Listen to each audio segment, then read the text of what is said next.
there's a lot of like financial stuff as well that nobody really knew. And like, I couldn't get an accountant in the UK. I couldn't get a bank account. And like people like make like, you'd have people on Twitter going like, why do you need a bank account? It's crypto. And it's like, because unfortunately I'm not a non.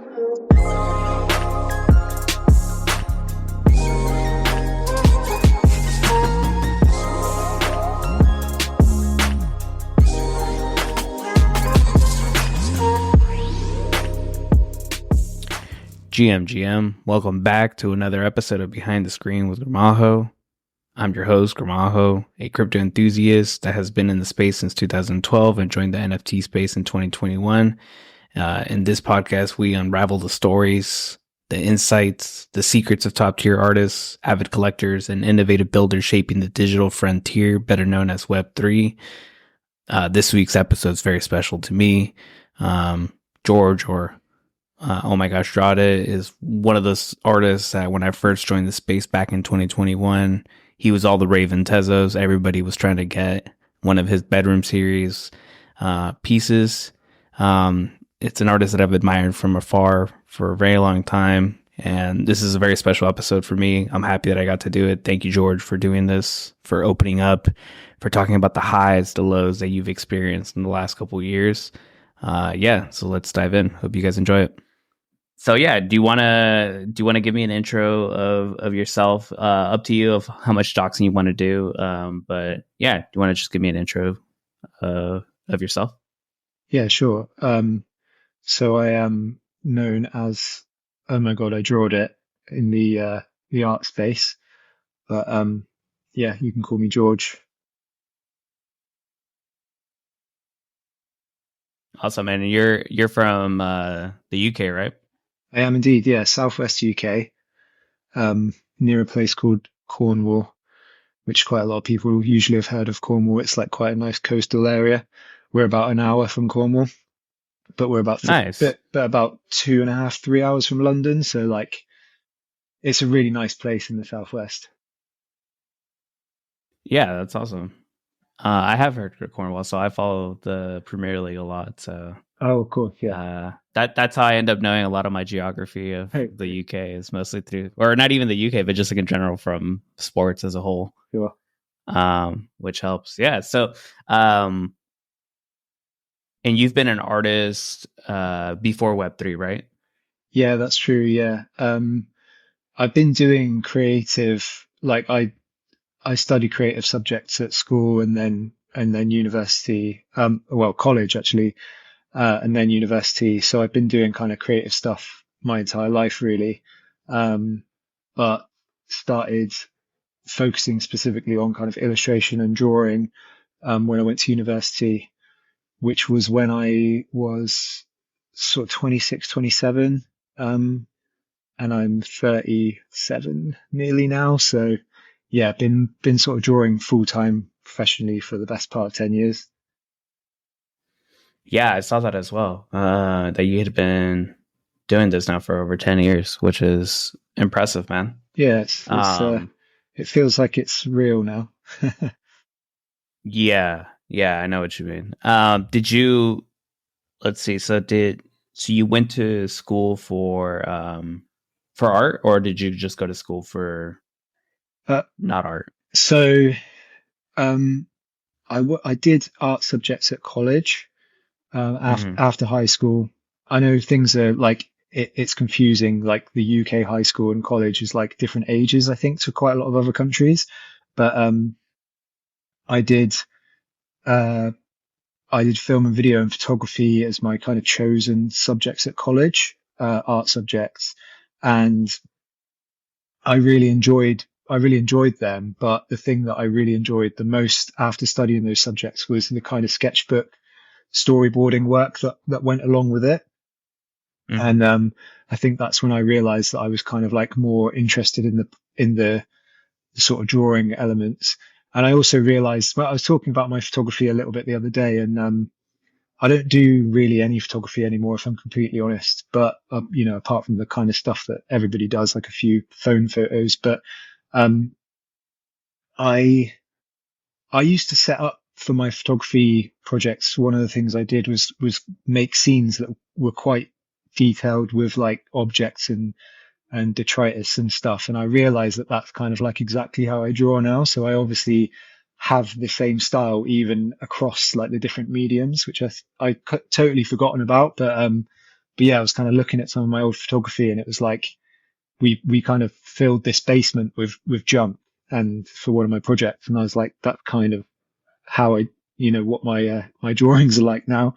So yeah, it's quite interesting to look back at that. But yeah, I kind of studied those and just decided that the drawing parts were what I really liked, and kind of moved on with that as I decided to go to university at a bit of an older age. I did have a chunk in the middle where I was a hairdresser. So I was a hairdresser for 10 years, almost 10 years, and just realized that that wasn't for me. But again, it's like, I've always just been doing something that's got like a kind of creative output that's quite tactile. Like I like using my hands. So, yeah, that's kind of how it went. Yeah, that's it's interesting hearing that because yeah, your art definitely has a lot of detail. That's what I've kind of always liked about it. It really sets a scene, especially for the bedroom series and in the Teslas ones that you have. Those are really nice. I'm always Thank you. like staring at those, and then I always find something new that I didn't notice before. Yeah, which is like honestly what I've really tried to do with my illustration work. I think like I have this maximalist style, obviously, that is, you only have to look at it to see that. But I really enjoy filling the scenes in a way that like you get that repeated viewing pleasure out of it. Each time you go back, you maybe find something new. And I also like to kind of sometimes purposely make things like I'll have certain pieces where characters are like walking off the scene and things are happening just like not quite in view, kind of cropping out stuff that some people would, traditionally, like from a compositional point of view, you would like try and keep in the image. But I quite like this idea of like allowing the viewer to kind of look at the piece and wonder like what's continuing on in that world outside of the image. And it's that kind of like desire to make people want to keep coming back and looking at the work over and over and always find a new thing that really appeals to me.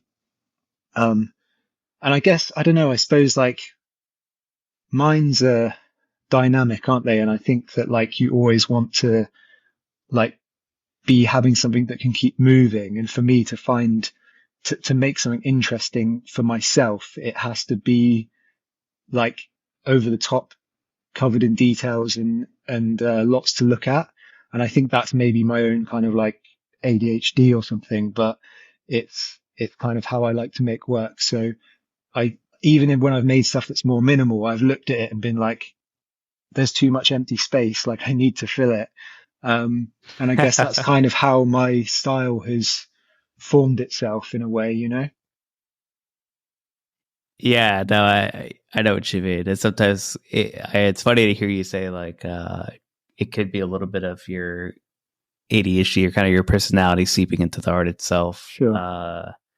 Yeah, no, I think that's hilarious because I sometimes I'm kind of like a little bit the same too. Like I have a little bit of shiny object syndrome, and sometimes when pieces or canvases are too minimalist, I struggle to connect with them sometimes. Sometimes it's like I'm able to kind of connect with it pretty quickly based on either colors or what's kind of there if it's abstract. But yeah, for yours, I could stare at it for a long time, I would say, because there's a ton of details in it, which I like. Some people might say it's too busy. Yeah, sure. But for me, it's like it's good. Yeah. So let's see. You've been in the space now so you've been an artist for 10 plus years. Do you do any corporate work, or is it mostly just for yourself? Yeah, I mean, I was working mostly through like commissions, and I've always sold prints as like a secondary thing, or well, I suppose it was a kind of one of the primary aspects of my income before the crypto scene. But yeah, I've worked on commission based works for clients and you know, companies and stuff before, and that's one of the main reasons why I enjoyed working in the NFT space so much, is because obviously when you're an artist and you have kind of vision for your work, you can often be like held back by how the client wants something to be. And quite often people will approach you and ask you to do something. And then like they approach you because they want your style. But then when it actually comes to the crunch, they sort of like want their style, but done by you. And sometimes that can be a really hard thing to kind of meet in the middle. And then obviously there's pay, you know, the kind of way that it works from a payment perspective, because people generally either don't have a clue how much like a private commission or a business commission would cost. And especially like a smaller, you know, smaller companies that don't do it as often. And they'd approach me and say like, can you do this piece? And it would be something that would take me like 50 to 90 hours, especially back in those days. Because I do work a lot quicker now, obviously, but back then when I was still kind of getting, you know, getting more professional, I suppose you could say, um, I would have people say like, can you do this piece? And they would want it like next week, and it would be like 90 hours work. And I'd just be like, you completely lost the plot if you think that that's going to happen. And it's very frustrating because you want to say yes to as many opportunities as you can, but at the same time, like people just don't have a clue about how long things take. Like, and it's not just about pen on paper time either, you know, it's about like when you, especially if I draw something like the piece that you can see in on the camera behind me, like that took me a lot of time to draw.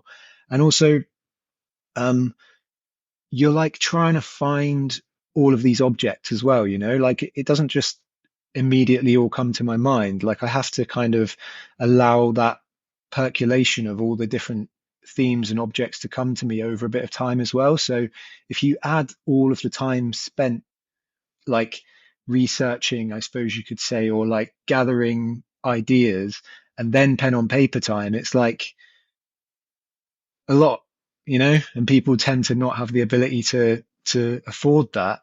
And some do, and you do get some commissions, obviously, but it's always difficult. And I found a lot of the time, most of the time, it would be like a lot of emailing that ended up going nowhere, and that was half my time. Um, and then obviously we came into the sort of 2021 where the NFT scene obviously went bananas. And the best thing about that for me was being able to just make the work I wanted to make. And then because of that, I can really make the things that are about me and share my stories. And then that tends to be the stuff that other people connected with. And you just don't get that when you're doing like a corporate logo or something that's just with a bit of color in it, or, you know, my whimsical style, but with their kind of idea. And it just never felt like I was making art in the same way that I do now. Yeah. Do you think Web3 enabled you to be able to turn down a little bit more of the corporate style Oh, or 100, like some of those corporate works? a hundred Yeah. percent. I really, even now can still in a position where I can cherry pick things a lot more, and Hmm. also just be a bit more realistic, I suppose, about like how much things will cost. And yeah, generally, like I actually tend to now, what I've done is like just still only really do client work for clients that I had before that I enjoyed working for.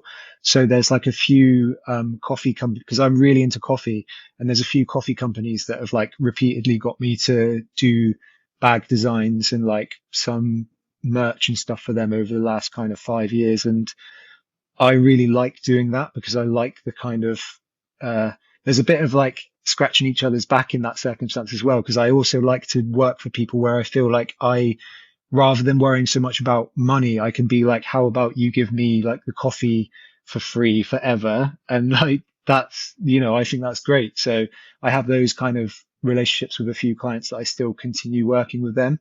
But generally, like unless it's something that's going to like actually changed my life and also is an amazing idea or project or concept or company, like I just probably will not bother unless it's like really either easy or I have like a nice empty bit of space. And to be honest, like I've been so busy the whole time with since crypto, like I still get so many inquiries with regards to like me wanting to, people wanting me to do stuff in that space that I kind of still feel like I'd rather just focus there because I've just generally, apart from a few like ups and downs, like generally I've had a way more enjoyable career since I've been working in the NFT space, both in terms of like talking to people, like, I mean, that's the main thing as well, isn't it? Like I literally love talking to people about my work.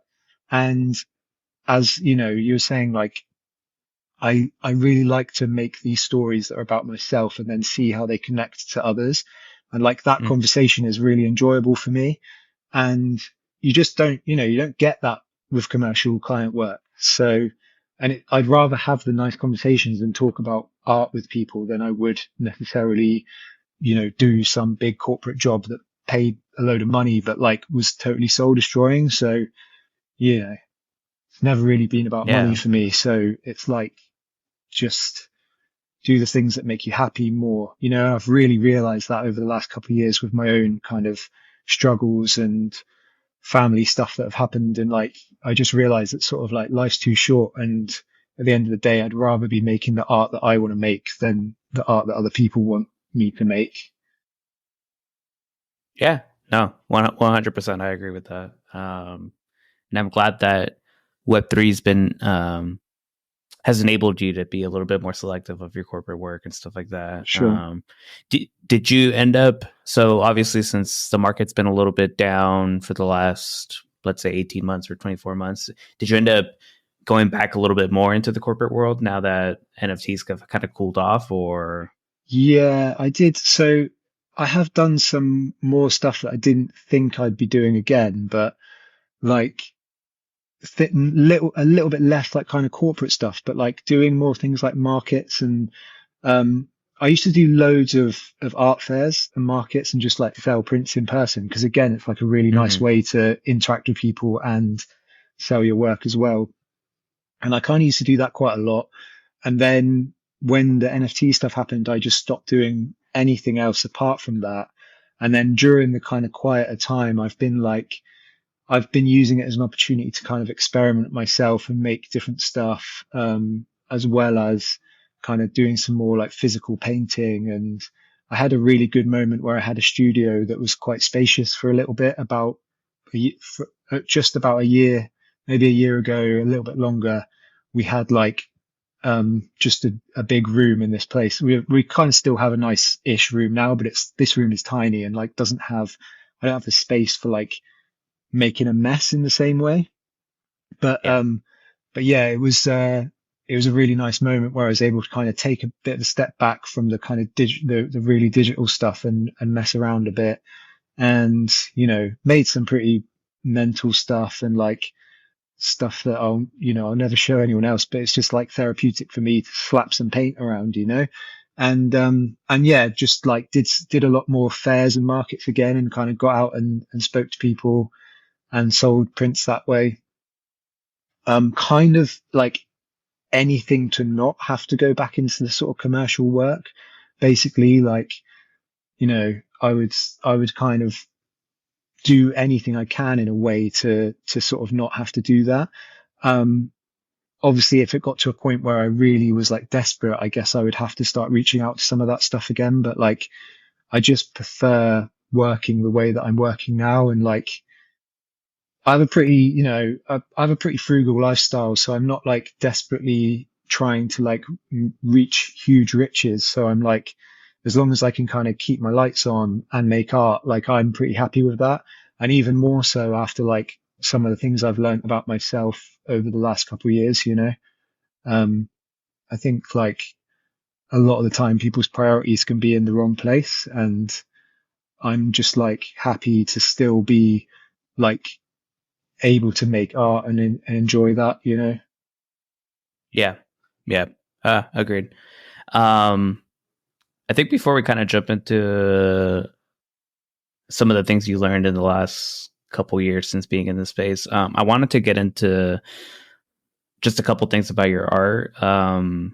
How would you define your art, and kind of what's the, you were talking about kind of like spreading out in the previous workspace. Yeah. What are your like sources of inspiration? Do you find yourself having like a ton of books everywhere, like out to get kind of inspired, or a bunch of knickknacks, or kind of what is your style, and kind of what is that process of getting inspiration? Sure.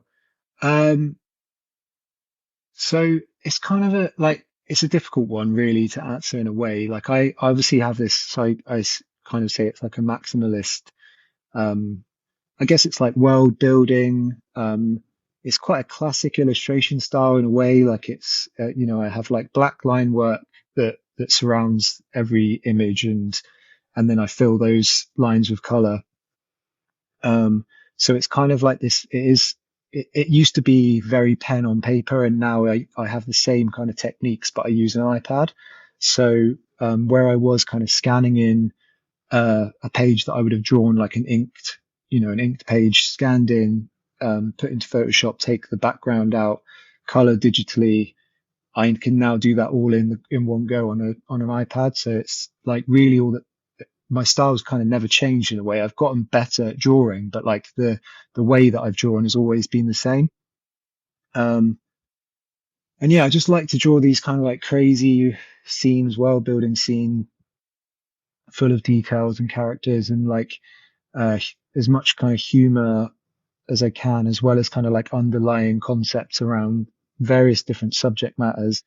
Um, and with regards to inspiration, like it kind of, it's like anything, isn't it? It comes from everywhere, really. I look at art.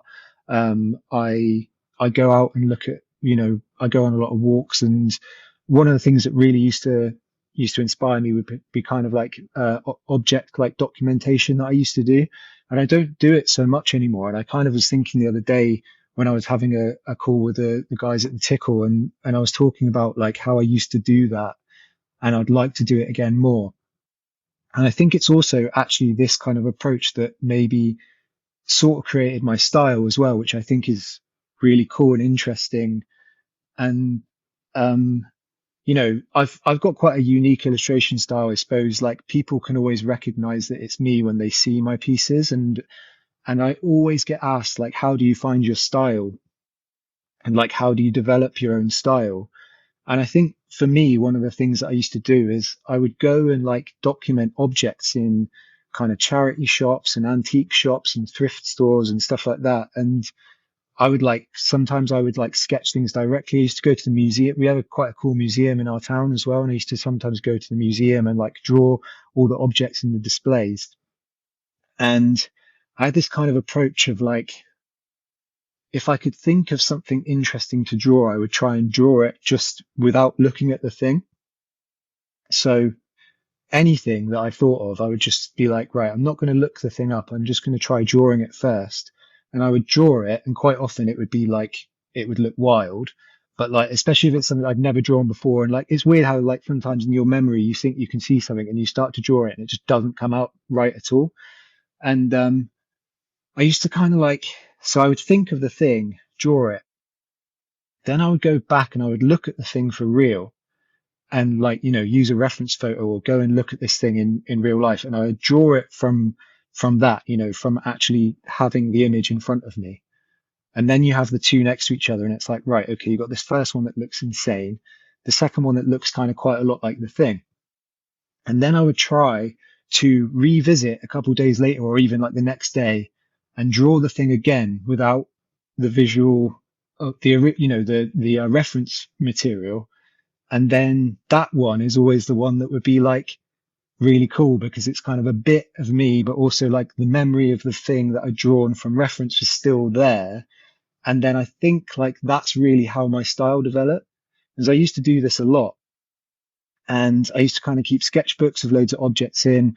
And I had a few books with, I had a book, I think it was called like 1001 Crazy Objects or something like that. And it's like just allowing all this stuff to kind of bleed into my psyche kind of allowed me to then build scenes with like crazy amounts of stuff in them. And, yeah, that's kind of how it happened, I think. And like, yeah, how my sort of style developed from that.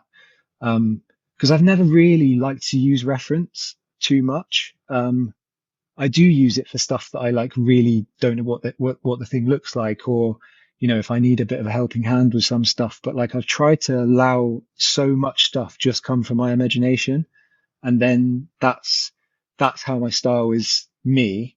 And Mm-hmm. I think that because of that, and because of not really necessarily looking too much at other stuff or other artists' work, or trying to follow like trends that come. I mean, it used to happen a lot with before crypto and NFTs, like with Instagram, you'd see so many people that would like, you get an artist on Instagram that's like blowing up, and then suddenly you'd get all of these people like imitating that artist and blowing up as well. And it's kind of really easy to want to just be like, well, I'll draw like them as well. But that was never really what I wanted to do. And then I purposely made it my way to not look at other stuff when I was drawing my things. And then the things that I drew really felt like they came from me rather than like sort of replicating other people's work. And I guess that is how I developed a style that is then kind of uniquely me. No, I love to hear that, man, because as a couple things that stood out to me was um I feel like sometimes what I kind of heard from what you were saying is that sometimes using the reference material is sort of like limits your creativity. Like you feel like you have to draw it close Yeah. to the real thing, and kind of doing it off the top of your head kind of lets you break some of those rules or boundaries of the reference image and put it more in your style. And the fact that you were able to, um, you know, draw your version, draw the reference, the one that's closer to the reference, take a break, whatever that break may be. Sometimes it could be like, like you said, a day or even longer, and then come back to it. And then that's the version that you feel, that resonates with me, because that's kind of how writing and photography and like that feel like that to me too. Like Sure. sometimes it's rare for me to get things right the first time. Yeah. It's like practice. And so that stood out to me. And then the other thing that stood out to me was kind of like the Instagram influence. Photography is the same way. So I noticed that too. Like people would start taking, pictures during golden hour, blue hour. And then like the meta was like, everybody's now taking pictures of something during golden hour, or like traffic during golden hour, or Yeah. the boats during golden hour. And then, and that becomes the thing, everybody gets popular on Instagram, and you're like, well, I could do that. And it's very easy, Yeah, to yeah, be for like, sure. But then at the same yeah, time, you become like, and there's no denying, like we become like slaves to these algorithms because of the fact that they decide that like similar stuff will rise. And I think that there's like, it's all so like designed, social media is so designed to like hit us, get our like dopamine response and all that. And like, it's totally fucked to be honest, but like, it's just, you've got to fight back against that if you want to make art that's truly yours. And yeah, just because, if you make art that's truly yours and people don't like it, it doesn't matter. Like, better to be honest and truthful to yourself and make art that's really you than it is to make art that's somebody else and then get popular because you're copying someone else's ideas or style. And I'm not saying that people shouldn't do that to develop their own style if that's how it works for them, but I've been really fortunate that like my imagination is just like, it's disgusting in some ways because like my imagination is so over the top and so crazy and has been since I was a kid that actually that has been something like one of the factors that's probably dragged me down a lot in my life as well. Like overthinking things and worrying about things that weren't real because of that, that door being open. But at the same time, that door is what allows me to kind of have these crazy ideas for like scenes and crazy amounts of ideas for each scene as well. I remember at uni, my teacher was like, you've put more items and sort of objects and interest into this one drawing than I've seen like some students put into like their entire year. And I was just like, they were like, how do you come up with this? And I was like, it just happens for me. And like, I'm so grateful for that because it's obviously allowed me to make art that's kind of, again, like it's my art.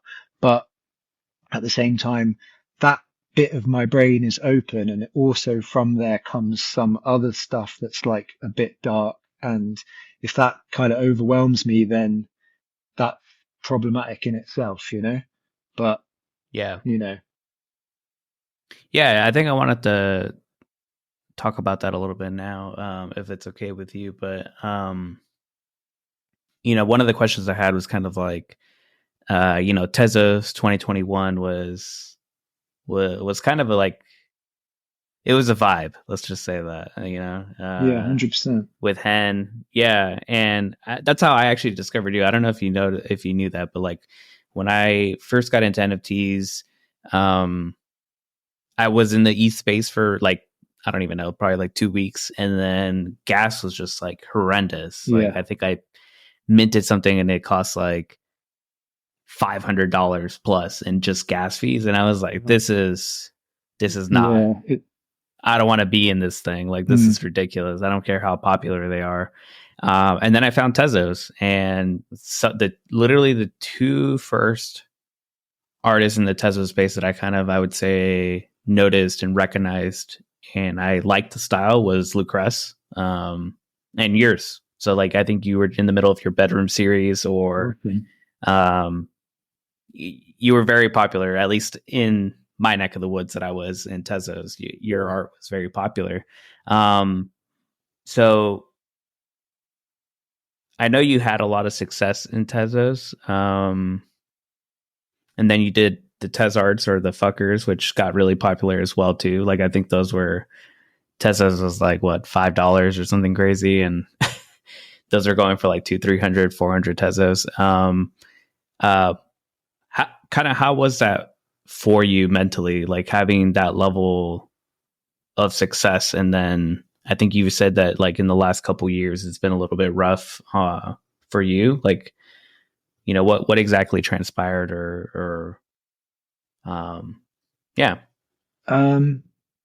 Basically, I think what happened, there's so many kind of like little things that were happening, and it was kind of it's growing, and you kind of keep pushing it down and trying to pretend that it's all going to be okay. But like Mm. the first thing is that I think that like it's not normal, and I think this is kind of probably exclusive to the NFT scene, but it's not normal to go from somebody who's kind of like, I check Twitter kind of every day or whatever for however long I've been on there, many years before I was involved in NFTs. And I'd post my art, and like, again, I get a couple of likes and a few people say, this is cool. Haven't seen something like this before. Do you do this? Do you do that? Whatever, pretty minimal stuff. And then like started minting NFTs. And then kind of 2 weeks after that, that fast, like my followers on Twitter were just going insane. And it became kind of all consuming. And at the same time, everybody's kind of, as you're an artist in this kind of what feels like a digital renaissance, and like you're part of this kind of underground punk scene, which is awesome, and everybody's really cool and you're having an amazing time. But at the same time, you're like so deeply integrated in that wave as well that you're kind of forgetting that like, well, real life exists, and like so many things. And I'm sure it's the same. I'm saying sure it's the same. Like I know it's the same because I've spoken now to so many people that were involved in that bit. Like I'm still friends, and recently had quite a deep heart to heart with Pixelful, who I met in Miami in 2021, just before I had like basically a mental breakdown. And when we were there together, he was having a really hard time as well, but like didn't realize, I don't think either.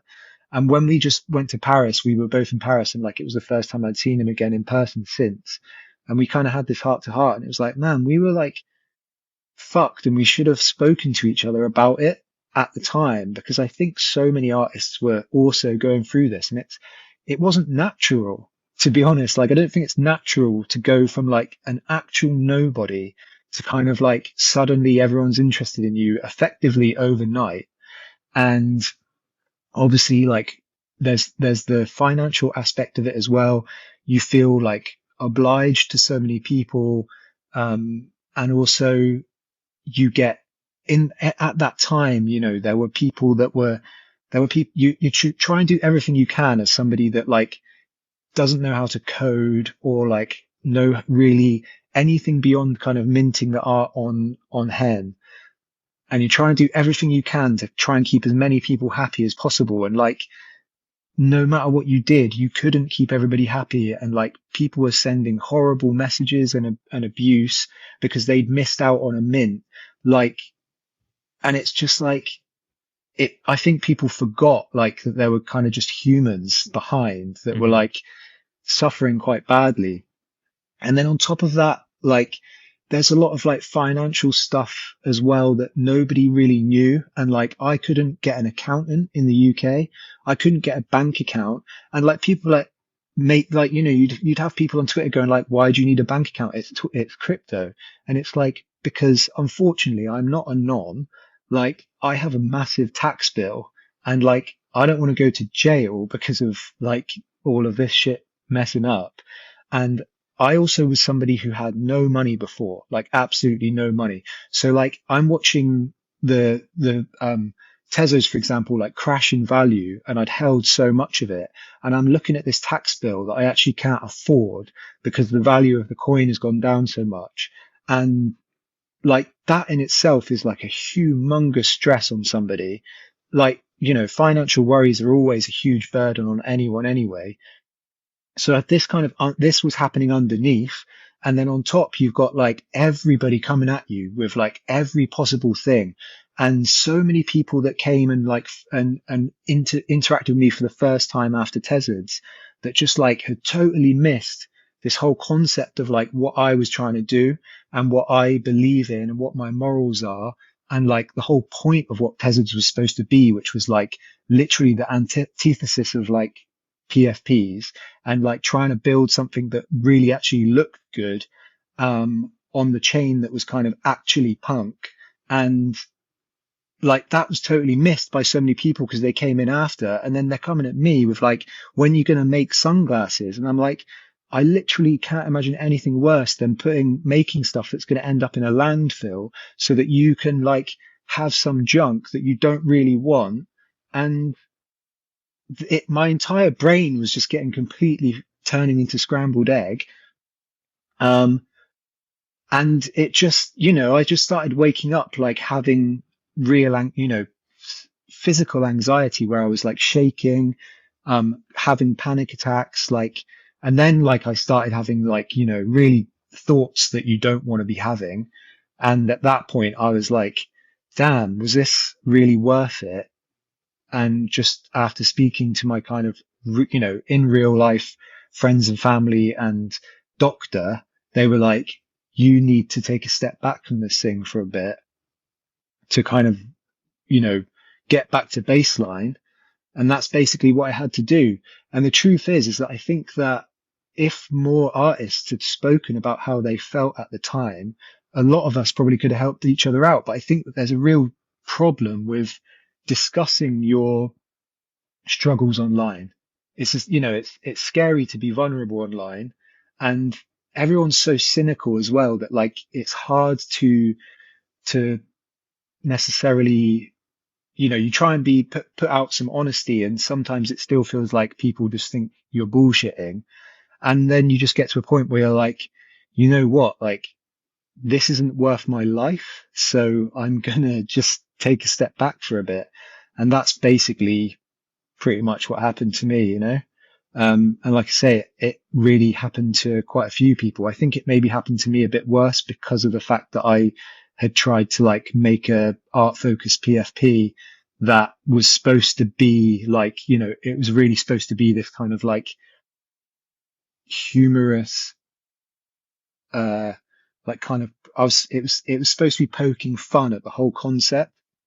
And while I think a lot of people that did get that, the problem is always the few people that don't. And it's always those few negative comments and negative interactions that stick with you, isn't it, in life? And it's a shame that we're built that way, but like you could have like a million people say that you're the best thing ever. And then you have one person tell you that you suck. And it's that one suck that you can't sleep at night because of, and it's just stupid human brains, like really stupid human brains. But it's just the way it is for me anyway. Maybe not everyone's like that, but I am a sort of sensitive artist, and I'm not a bullshitter either. So I just kind of like the stuff I put out is true and real. And because of that, it can be quite hurtful if people don't get it or are abusive towards it. And there was like a moment of that happening because of the sheer like volume of people that were desperate to get a bedroom and desperate to get a tethered, and just, and at the end of the day, you have to remember that like once I put the art out there, it's completely out of my control as well. So like, if you buy something on secondary for an amount of money, like that's the person you bought it off of, like speak to them about it if you're not happy. Yeah. Like I can't control anything after that. So yeah. And I think I just had to take a step back and like remember like what's real, because I think as well, like I was in this point where my mental health was also just like making everything seem on social media way worse. Because because I was in this really dark place anyway. It was amplifying everything. And like my wife was like looking at stuff and saying like, I think you're like literally reading some of this stuff in the wrong way. Like I'm not reading this the same way as you are. And that's when I realized that like I was really ill. And yeah, it was like, right, time to go and get this sorted. And that became my priority, like I just wanted to be better, and like staying better is the only thing I really care about now. So that's why I'm much more chill with my minting, and like try and be like calmer on social media, and just take a step back, take everything on social media with a massive pinch of salt now as well, because I've realized that so much stuff is just like engagement farming anyway. And you just got to like not take the bait, and just remember that everyone has their own kind of narrative that they're trying to make. And if it doesn't align with yours, you don't have to argue about it or like send each other death threats or just be an asshole. Like you can just be like, okay, that's fine. You can think that, I'll think this, but like continue living your life, and that's fine. So yeah, that's kind of what happened. No, thank you for opening up and being vulnerable on that. And I think you're right. I think it messes with a lot of people. For sure. I mean, I know that you've been on Instagram posting consistently. I've seen some of your work on there as I was doing the research for this. So you've been at it for a while, and you blew up like crazy. And yeah, it can mess with you. And it's funny that you say like, like you could have 1,000 positives, but if one negative, like that's the one that sticks with you. I don't think that's, I wouldn't feel too guilty about that. There's professional athletes, there's politicians, there's people that, they're at the top of their game, and they're the same way, Yeah, they'll have 1,000 likes, and the one negative is the one they stick with. And the brain's just, like you said, the monkey brain. It's just wired like that way for some reason. But yeah, and it's interesting to me that it's so funny because the not being able to please everyone, like it's so funny as a collector as well in the space that like you could do all the right things and people could still be unhappy, so the artist and community that I'm kind of the most familiar with is Lucrece. And, I see he's very methodical and thoughtful, and I'm not saying you're not either, but, he could put so much thought into something, and people are just not happy. He'll make one decision where like half the people are like, yep, this is a solid decision. And the other half are like, this is an awful decision, so and people get it. People take it very personal. I think we're all like in our own little hero personality kind of world where we think they're coming after the decision is directly pointed at you. And it's like, dude, the world does not revolve around you Yeah, specifically as a person, totally. you know. It's And that fully goes for everyone. Like, I think like you you kind of feel like when you're in a really bad space as well, it's really easy to feel like everybody's looking at you under a microscope, but then you actually kind of take a step back and remember that like actually no one really gives two shits about you specifically. Like they come and go into your life, especially on social media. Like, you know, people that I haven't spoken to you for 2 years will pop up and be like, "Oh, I didn't realize you were back minting on Tezos," and it's like, yeah, and that's like somebody that I thought was like fully just like following my every move online, you know, and it's like you kind of it's easy to lose yourself in these kind of worries. It's also just difficult because at the end of the day, like we've kind of like we're building this thing that's like the future of art in my personal feelings. But unfortunately, and fortunately in some ways as well, like it's a blessing and a curse. But at the end of the day, it's hyper financialized. And because of that, like it's always going to bring out people's worst side. And that, like, you know, people say and do stuff to other people that like just isn't that's really cruel because of money, you know, and like even, you know, you'll see it even like people's own families will fall out and become cruel to each other because of money. So like, of course, internet strangers are going to fall out if like, even if you love an artist, like if they make one bad move or one bad decision in your opinion, like if there's like a financial aspect to it, then like they end up being way over the top. And I just feel like in some ways that wouldn't happen if things were a little bit less financialized. But then at the same time, the financialization of everything is kind of like what's brought so many people in, and so many people are now enjoying art in a way that they maybe didn't realize was even possible for them because of originally being like, okay, I want to get into this because I'm going to get rich. But there are some people that are genuinely now still involved that actually realize that they absolutely love art and didn't really realize that before. They love talking about it. They love looking at it. They love finding new stuff, finding new artists and talking to new artists and new people. And at first they thought they were just going to like, you know, buy a Bored Ape and make 1 million. And that was the end of it. So, yeah. you know, there's blessings and curses in every walk of life, but it's just a shame that a lot of the fallouts and struggles and pressure on artists is because of the financialization of it all. And I don't think there's ever going to be like, there's never going to be a way around that really. Like, I mean, maybe as the market matures and everything becomes, you know, I do see this potential future, especially now there's like Bitcoin ETFs and all that. I feel like it's quite possible that over the next like 10, maybe longer years, that everything will just kind of calm down to a much more like normal market. And then it won't be like you're buying a piece of art with the intention of like trying to flip it for 10x or 100x like a week down the line. You're buying it for the price it is because you like it, and that's kind of where it will stay. Kind of like buying a print now, you know, like people buy my prints all the time. They don't buy it and then go like, oh, I bought this OMG I Drawed It print for 25 quid. And like the next day I sold it for 100 quid or dollars, you know, Yeah. it's just like, it's just not in people's minds at all, like even slightly.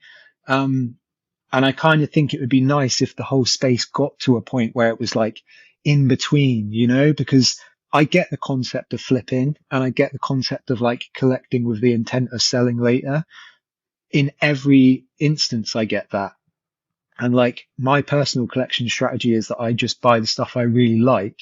And I've never sold anything that I've bought in the entire 2 years that I've, you know, three plus years is it now? Like I can't even remember what the date is now. Yeah, I've been, you're you approaching know, 3 now. but I've been collecting, you know, I've been collecting art on, I've collected art on a lot, mostly on Tezos, obviously, and I've collected a few pieces on ETH, and I've collected on Base and Zora and Solana now as well. And I've never even contemplated relisting the piece for sale because I just buy stuff that I want to own myself. And like, I'm never going to not like something that I bought. That's one of the other things that I think is really difficult, right? This is a thing that happened to me when I was younger about music, and I think music is a really good one. So I I like every song that I liked when I first heard it, if I liked it still now. Does that make sense? So I've never heard a song, liked the song that I listened to, and then like gone back and realized that actually I don't like it. I just like the things I like, and I've always liked the things I like. And I had a friend in school. So one of my favorite bands when I was a kid was Jimmy Eat World. You know Jimmy Eat World? They're like a pop punk Yeah. band. I love Jimmy Eat World. And my friend that showed me Jimmy Eat World when I was high school, I saw him. I actually hadn't seen him for a while, but I invited him to my wedding. And at my wedding, we were talking about music because he's really into music. And I was like, "Do you remember when you showed me Jimmy Eat World?" And he was like, "Oh yeah, Jimmy Eat World, man, they suck. Like I hate them now." And I was like, "How can you hate something you like?" Like I don't get it. I get like not enjoying it maybe as much, but I don't get ever going back to something that you liked once and not liking it anymore. Like that doesn't compute for me. If it does for other people, that's totally fine. But just for me, like it doesn't compute. So if I bought something and I wanted at the time, I'll look at it a few years later and maybe it's not like blowing my mind like it did the first time that I saw it, but I'll still like it. I'll never unlike Yeah. it. I don't unlike stuff. And I feel like I worry that, again, because of the financialization of crypto, that because people chase narratives and like, we see this huge push. So I think at the start of Tesla is a really good example because everybody was collecting stuff. And I think at the time, so many people they didn't really have like, they hadn't been like told what to look for. People were just collecting the stuff they really liked. And the stuff they really liked then isn't the same as the stuff that people really like now, which I think is really interesting. And I'm like, are you still collecting stuff you really like? Or are you still collecting the stuff that follows the financialization narrative? I feel like so many people that collected my work now, like back then, now wouldn't even kind of contemplate it because it's not generative art, for example. And I'm like, it's just really interesting as an artist to step back and kind of look at that. I think if you Yeah. bought something because you liked it, honor that, like it's cool. You can like cartoony illustrations and you can like crazy concept art and you can like generative art and you can like PFPs. It's all fine. Just like the stuff you like, buy the stuff you like. You'll be happy then. I like all those things. I buy all those things and I'm happy with all the things I've collected. Yeah. Yeah. That's actually for me when I got into the space, it was like um it was a little bit of both. I think on ETH I was trying to buy things that I could flip. And then on Teslas it was more literally I could just buy things that I like because the price was good, the gas was good. Yeah, cool. I didn't have that financial pressure for it to be like, that's not to say that there aren't, really expensive Tesla pieces. Cool. But it was just a completely different mindset for me. Yeah. I think And sorry, I was yeah, to say, I think so it's like yeah, it's a nicer mindset in a way, right? Because I think it's so much purer to collect from that way. Like if yeah, you're having to worry so much about like a million different factors for you to decide that you like something, and so many of those factors relate to money, then like how much do you really like the thing? You know? hmm yeah, no, agreed. And I've ended up having a lot more fun and success buying things that I like early. So I'll find an artist I like early, and there's no signal of like, some famous person bought it for $1 million. It's like I bought it for $200 or whatever, $100, and Yeah. I don't think about it at all. I just talk to them, and then it just happens to be like a year or two later, other people end up discovering them and liking them as well, and then the financial reward at that stage, it makes sense. I'll have a piece for 100, I'll sell it for like 1,000. It just also happens to be I've accumulated enough of this artist that I'm like, I don't need necessarily Every 20 piece. pieces. Yeah, yeah, sure. Yeah, I don't need every single Yeah, piece. yeah. So and that's worked out a lot better for me than actually chasing the next monkey PFP or anything of that nature. Sure. Also, like at the end of the day, like from my perspective, like I intend to continue making art for as long as my hands will still work. And like if you want to like sell a piece of mine that you've collected so that you can buy another piece that maybe you like better because you still really like my work, but you want to like get more pieces. Like, yeah, I fully get all of the kind of concepts behind it. Like, I think it's an incredible space because of all of the things that come with it. But, you know, I don't want people to feel like they have to keep a piece if they want to get a new piece and the old piece is going to allow them to get something new, you know? Of course, Yeah. like I'd feel differently as well. Maybe if I was like, that's it, guys, I'm never making another piece of art. So what I've put out, like, if you want my work, like that's all you're going to ever get. Cause like I'm an artist and I make art and I make it every day. So it may be as well that like as times change and concepts change within my work and the themes change and I change as a person, like my most amazing piece that I ever make might be, you know, the producer, but it also might be in like 5 years time. So Hmm. it's creativity. Like there's no way of knowing like when you're going to have that spark of genius. I feel like, you know, sometimes I think like, did I already have my like my number one selling hit with the bedroom series? You know, am I ever gonna make an artwork that connects with people more than those?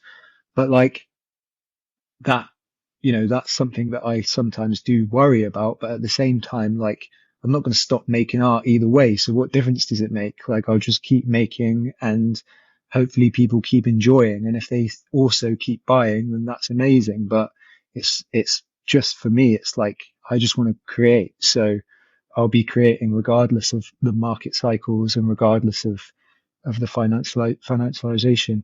I really feel like for some reason I can't say financialization today. I keep like twisting my tongue and like it's making me really listy. No, no worries. You're towards the end of your day, so and it's Friday, so Yeah, it's been a long week actually. exactly. Let's see. I can now see why you're happy that most of my questions, or only one of my questions, was regarding the Tezards.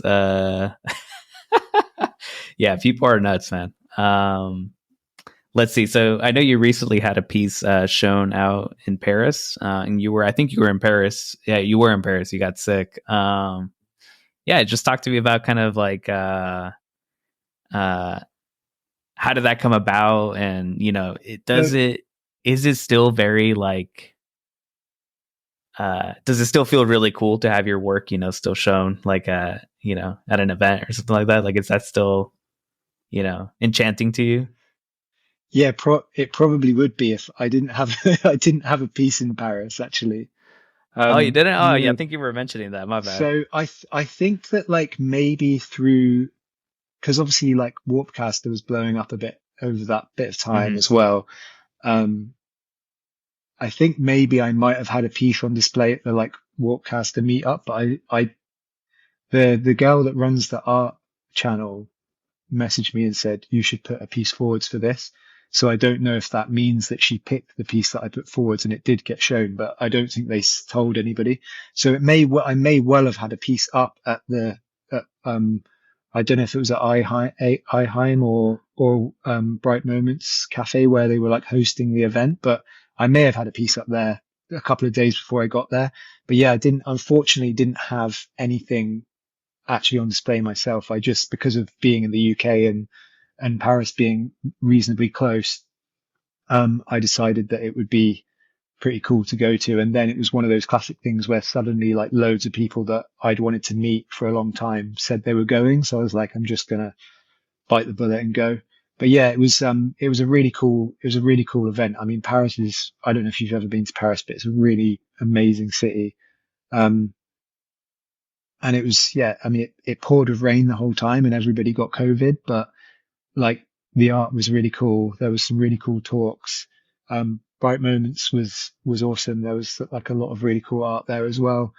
And yeah, I mean, there's some always it's always worth going to events in real life. I think like you get to meet people and make better connections. And like I kind of spoke to I kind of already was speaking to John Karp, who's the guy that has the NFT Factory Paris, but I got to go and see that in real life, which was really cool, and like and have a real life meeting with him, and that's leading on to me having some stuff in Lisbon, and like yeah, so hopefully, I'm really hoping that that the Lisbon stuff goes through, because they want to have my work like on some really big screens, and Mm. that's amazing. So like when they told me that, I was like, that got me buzzing, because I was like, fine, if you make something that's like really, really detailed and it's only ever really seen on a laptop screen or at best a phone, um, it's it's pretty cool when someone says they're up for like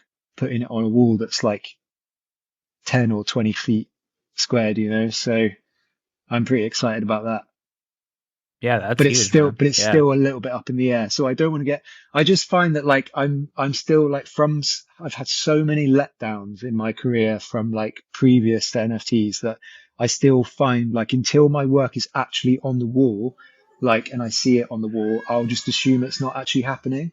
And that's kind of how I kind of live my life now. Just like not getting too excited about anything, because you just never know what's gonna like what might happen. So I've had so many times where I'd like got a really good opportunity with a job pre NFTs, did like 6 weeks of emails, and then they were like, "Oh, actually, we aren't going to do the project anymore." And I'm just like, so it's made me Yeah, like that's frustrating. it's made me super cynical when it comes to like being excited about stuff before it actually happens. So like, yes, I'm be absolutely buzzing if my stuff is up.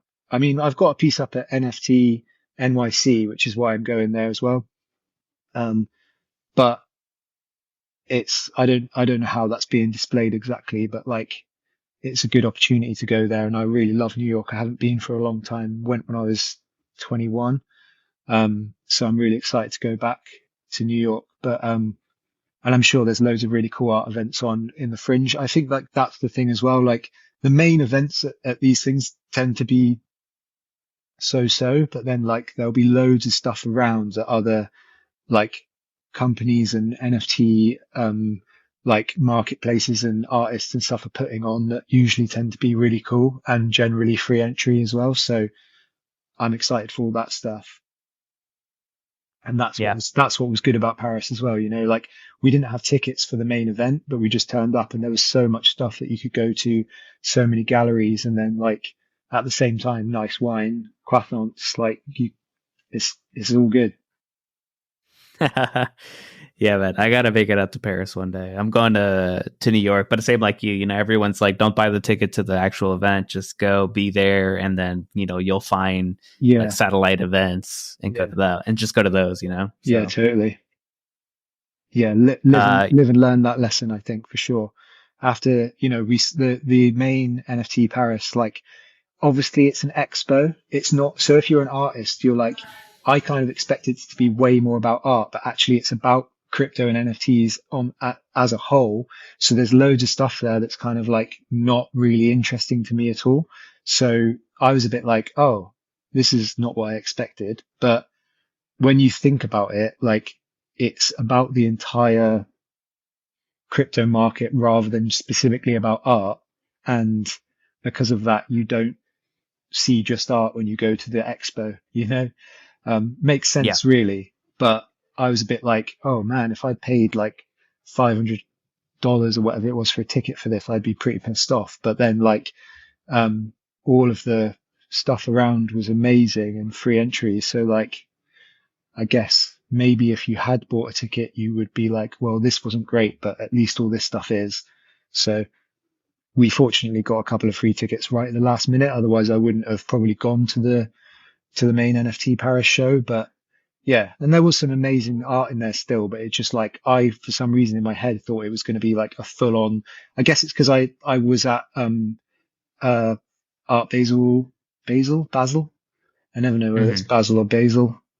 I Um, think people say Basel, but yeah. Basel, yeah, Basel. I think it's because of being from the UK, I say Basil is like the herb, hmm Basel. So yeah, anyway, so Art Basel was obviously really art centric. So I just assumed that everything was going to be like that.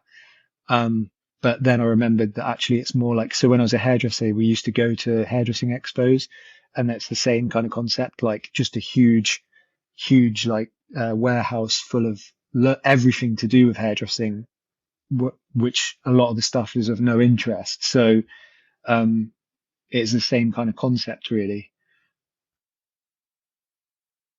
Sorry, I feel like Yeah. I've kind of waffled a bit about that for kind of no reason there, to be honest. But yeah, No, no, no. You're basically, good. You're good. when you check out all the fringe events at these things, they're what's worth going to, I'd say. Yeah. No, I think that's what I'm gonna end up going to. I mean, I personally like I've been in the space now for a long time, like crypto as a whole. So, Yeah, sure. and I really enjoy the technology. So for me, it's like it could be art, just pure art, or just pure tech, and either or, I'm happy because I like Yeah. geeking out on both things. So it's good for me either way, regardless of what the event is. All right, so I have two more quick ones, hopefully. Then I have to hop off. So I think I saw in Warpcast you were talking about doing. You're kind of working on some new merch or some physical stuff. So like the current meta right now is kind of like, at least what I've seen is a lot of artists are doing, either books, so like NFT art books, or they're doing, high quality prints, or they're doing like, just crazy physical plus NFT things. So I kind of wanted to get your what exactly are you working on that physical side right now? And if you've thought about maybe doing something, you know, uh, super crazy, like in terms of physical plus NFT, like if you buy this NFT, then you get the physical or anything of that nature. Yeah. So I mean, so basically, I had like a physical web shop for a long time, and like it became quite challenging to like keep it going when I had so much other stuff on as well. And because of the fact that like everything was going really well in crypto, like I didn't really need to push the shop anymore, so we kind of closed it down. But I still have like loads of prints, and then obviously, like I said, we started doing markets again. And then I was like, we need to kind of have like I think it's good to have a shop because I think if there's one thing that the kind of long bear market has taught me is that you do need to have kind of other income Yeah. streams. So, um, the idea is to to relaunch the physical shop and kind of have like an underlying kind of hopefully constant stream of income from that. Because my stuff does sell really well in the shops that it's at. Like I stock in a few shops in the UK and it's always sold really well. But the hard thing is like getting eyes on a web store. So we're just kind of trying to work on that at the moment. But like I just wanted to do a few things that I hadn't done before. Because I've just mostly done print. Um, so we were just kind of looking at like a few options and like, yeah, I've just designed like a little temporary tattoo sheet, which is pretty cool. We found this like, it's also difficult as well because they're trying to like as much as possible keep any of the physical merch or physical print on the kind of environmentally conscious side. So it's like Mm-hmm. good inks and recycled paper or card and um, recycle like Stanley Stella t-shirts, which are like an organic and a better cotton. And it's quite difficult, like trying to find all that stuff and find things that are quirky on that stuff as well. So I was really pleased to find these tattoo sheets because they're like soybean ink and on recycled paper and stuff. And I was like, wow, I can't believe it. So I made this little temporary tattoo sheet, which is really cool. And we're making some zines and notebooks and stuff. And like, yeah, with regards to your question, like I've not really tried to tie it together especially, but like I do want to. In fact, my current series that I'm working on and releasing at the moment, um, the recipes for disaster, like obviously the individual pieces do kind of look like comic book pages, I guess, in a way. And that was a decision that was on purpose because I wanted to make a kind of comic book zine out of the work at the end. And I have kind of got this plan to, for people that collect like from 1 through to 5, will get a trophy, and that trophy will allow them to request the physical copy when I release it. Um, but the thing is, I like doing that sort of stuff, but I don't like, I don't like to say that I'm doing it in a way because I don't want the like, I kind of don't want the underlying value to be that you get something for free. I want the people to like it enough to want to collect the artwork, and then a bonus is that they get the zine when I get it made. Mm-hmm. Um, so I've not really like massively amped that or like spoken about it a huge amount. I've told a few of my long-term collectors that that's what I'm doing. Um, so yeah, there'll be a physical, the plan is to make a physical, comic book kind of zine with the 10 pieces once they're all out. And I hope that I'll be able to have enough or afford some extra pages to put in some like sketches and stuff as well.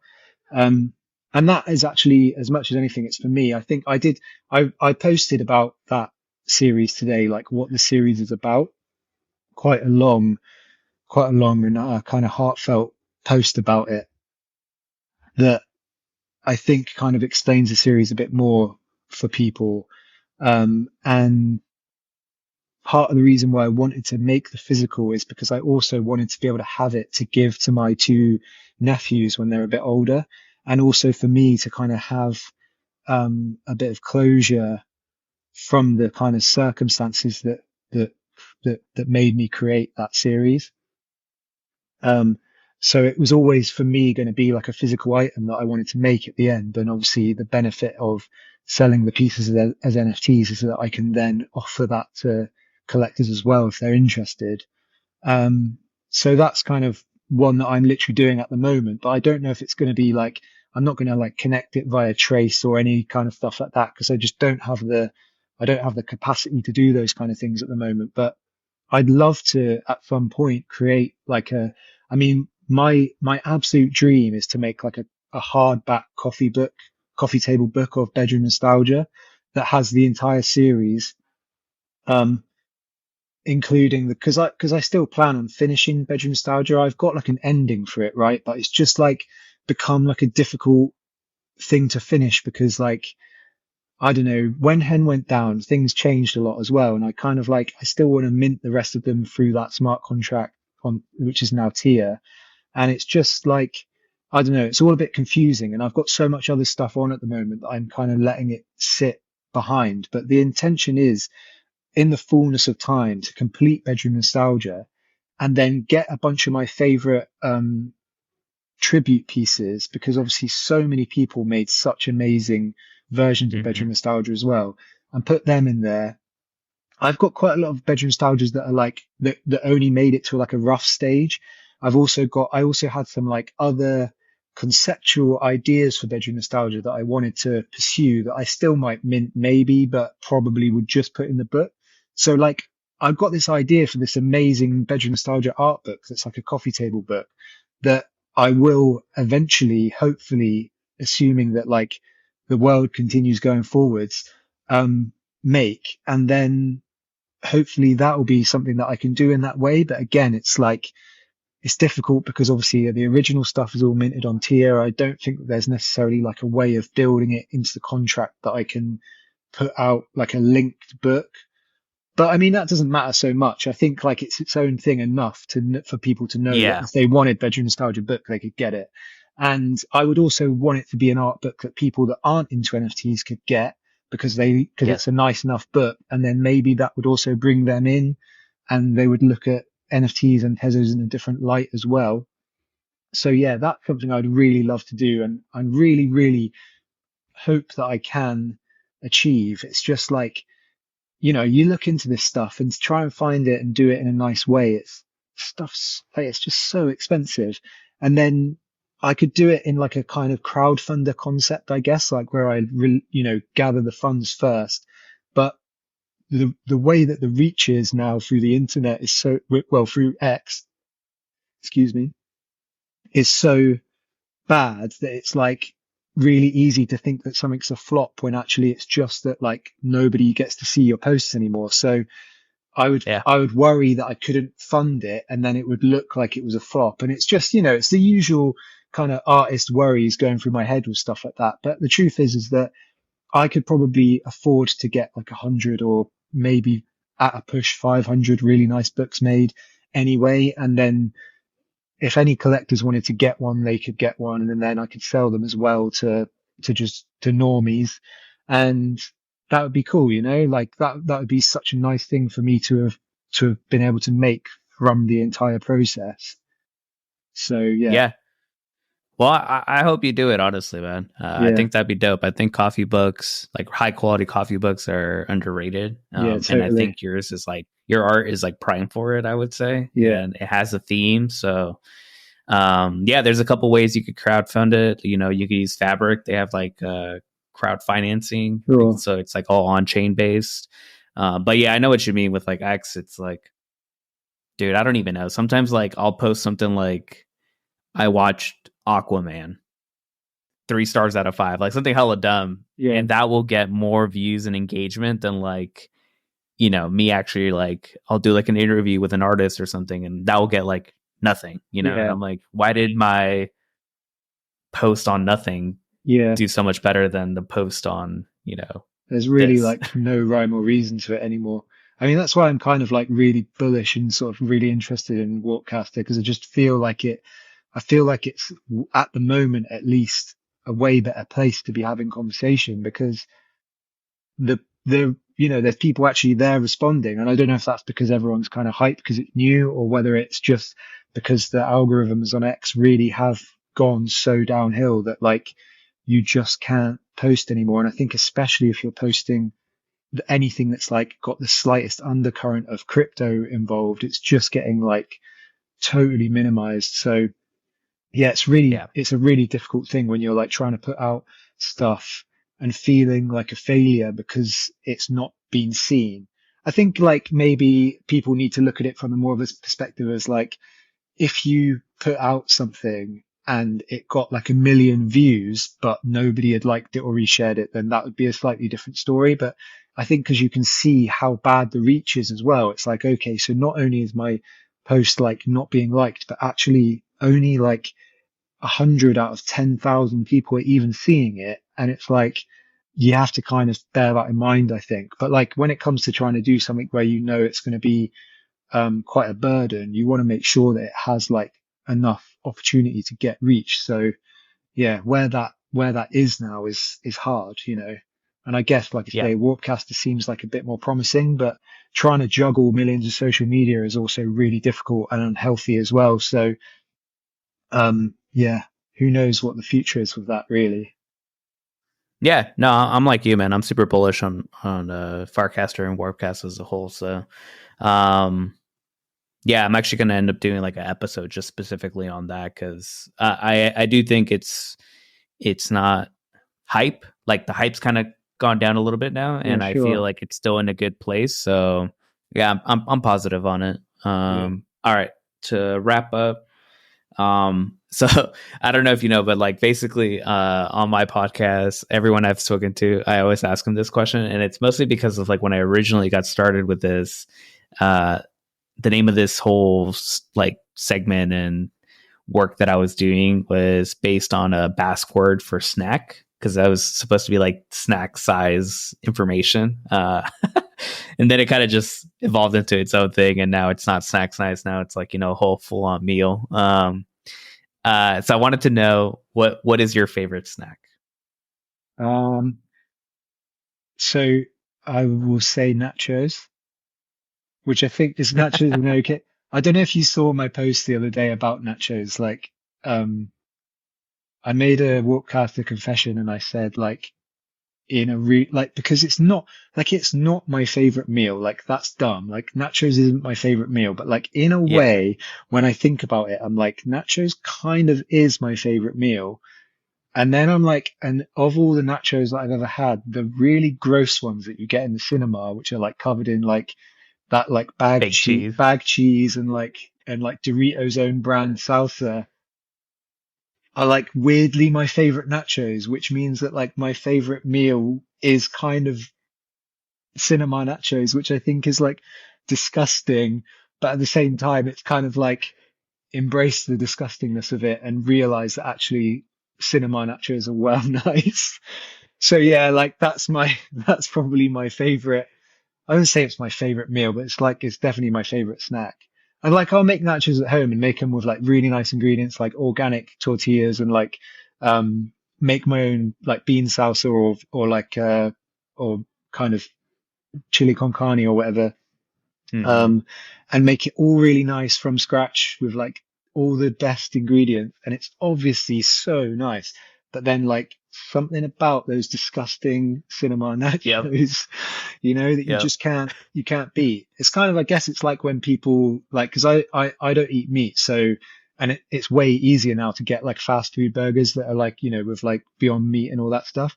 But like, it's like when someone's favorite burger is a Big Mac and like, in a way, like it is the nicest burger. When I used to eat meat, like a Big Mac is kind of the weird, like weirdly is the nicest burger, but it also is gross and like isn't the nicest burger at all. Yeah.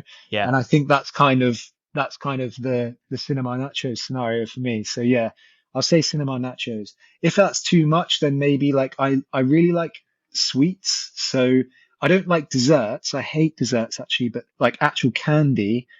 I love candy, so probably like a bag of Skittles. I love Skittles. Yeah, Skittles are amazing. It cracks me up about the nachos. So I had a friend who in university who loved the Big Mac. And one day I took him to like this really like bougie burger place near university, and it had like grass fed meat. Like you could find out like the birth certificate of like the cow. Like you knew who his mom and dad was. It was like really fancy. Like I don't know. Like you could.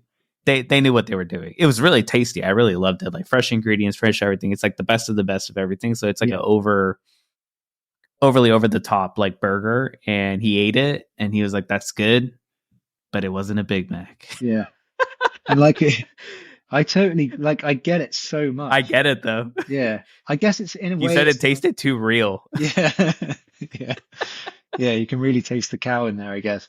It's Yeah, like, I guess. I guess like it's like the old like pizza. It's like there's no bad pizza, right? It's the same kind of concept. Like there's a million different pizza joints and there's so many different pizzas, but like the cheapest like £1 or $1 frozen pizza is still really nice in its own way because it's pizza. And it's kind of, I guess it's the same with all of those kind of like sort of junk foods, I guess, like where you can go really high end and it's really nice, but also the really low end is still also really nice because it's just like such a good food anyway that it just allows it to work at either end of the scale. Yeah. Yeah. So yeah, cinema nachos. I do love cinnamon nachos, so I know exactly what you mean. If you're hearing this message, you've listened to the entire episode. And for that, I want to thank you. We hope you enjoyed this episode. Please leave us a review on Apple Podcasts, Spotify, or wherever you listen to your podcasts. Please share this episode with others who may be interested. And feel free to let me know what other topics you want me to cover in the future, or if there's anyone specific you'd like me to talk to. You can reach out to me on Twitter or Farcaster. All right. See you next time.